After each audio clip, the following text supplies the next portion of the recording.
পছন্দের খাবার, তাও আবার সেটা যদি হয় মনের মাধুরী মিশিয়ে রান্না করা, তাহলে তো সেটা আরও বেশি মজার, তাই নয় কি? আসসালামু আলাইকুম, কেমন আছেন সবাই?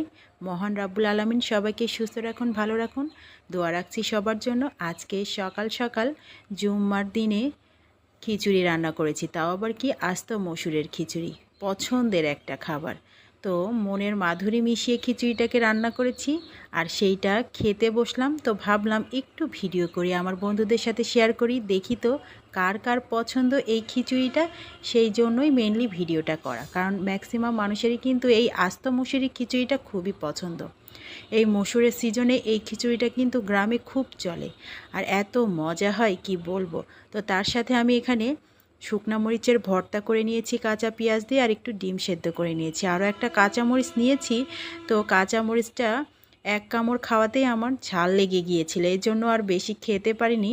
তো এত মজা করে রান্না করেছি, তারপরেও জানি একটু অভাব থেকে যায়। বলুন তো সেটা কি? সেটা হচ্ছে মায়ের হাতের খিচুড়ি রান্নার যেই মজা, যেই স্বাদ, যেটা মুখে লেগে থাকে, সেই অভাবটা। আসলে আমার মা এত মজা করে এই খিচুড়িগুলো রান্না করে, সেটা মুখে লেগেই থাকে। সেই যে খিচুড়ির স্বাদ, এত মজা, সেইটাই মনে মনে ভাবি, আর যখনই মনে পড়ে তখনই সেটা ট্রাই করি। কারণ এখন তো আর সবসময় মায়ের হাতের খিচুড়ি খেতে পারবো না, তবে মায়ের থেকে শিখে নেওয়া রেসিপিটা ঠিকই ট্রাই করি। এটাই তো শান্তি, মায়ের হাতের জিনিস আসলে মুখে লেগেই থাকে।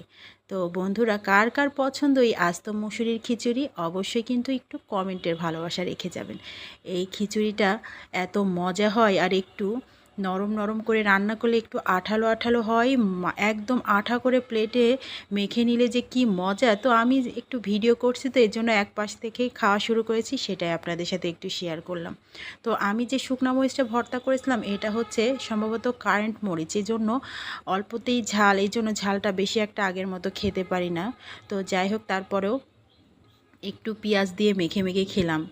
তো খুব মজা লাগছিল খিচুড়িটা, এই জন্য একটু শেয়ারও করলাম আপনাদের সাথে। অবশ্যই কিন্তু জানাবেন কার কার পছন্দ। তবে একটা টিপস দিয়ে রাখি আপনাদেরকে, এই টিপসটা আমি নতুন শিখেছি, আর এইখানে শ্বশুরবাড়িতে এসে শাশুড়ি আম্মার কাছ থেকেও শিখেছি। সেটা হচ্ছে আস্ত মুসুরিটা পরিষ্কার করে রেডি করে এটা আগের দিন রাতে ভিজিয়ে রাখলে নরম হয়ে যায়, পরের দিন ধুয়ে ভালো করে রান্না করা যায়। আবার আরও একটা নতুন টিপস শিখেছি, সেটা হচ্ছে এই আস্ত মুসুরিটা যদি আপনি ভালো করে একটু পরিষ্কার করে ধুয়ে টুয়ে চুলায় দিয়ে 5 থেকে 7 মিনিট একটু ফুটিয়ে নেন, তাহলে এর গায়ের ছোকলাটা নরম হয়ে যায়। তারপরে খুব ভালো করে ডলা দিলেই কিন্তু ছোকলাটা উঠে যায়।